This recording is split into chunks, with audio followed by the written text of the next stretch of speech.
На прошедшей неделе индекс доллара США вырос в рамках нейтральной тенденции, продолжающейся уже 3 недели подряд.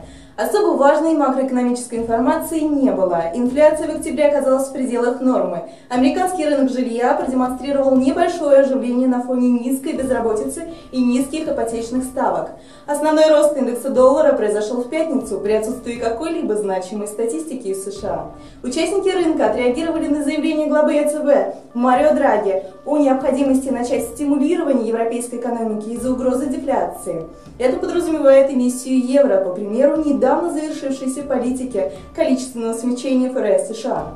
Соответственно, на ожиданиях такой эмиссии курс единой европейской валюты заметно понизился против доллара в последний день прошедшей недели.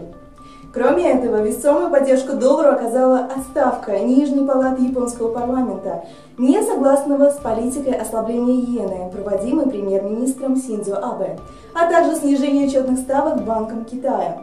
Эти два события также произошли в пятницу. Текущая неделя для американских участников рынка будет короткой из-за праздника Дня Благодарения, который будет в четверг. Во вторник ВВП за третий квартал может быть пересмотрен в сторону понижения во втором чтении. Вряд ли это окажет сильное негативное влияние на рынки, так как снижение ожидается незначительное. Одновременно выйдет индекс уверенности потребителей за ноябрь, его прогноз позитивный. В среду выйдут сразу несколько американских экономических показателей, в том числе заказы на товары длительного пользования. Ожидается, что их сокращение будет меньше, чем в сентябре. Также будут объявлены данные по рынку недвижимости и недельная безработица. Их прогнозы, по нашему мнению, являются позитивными.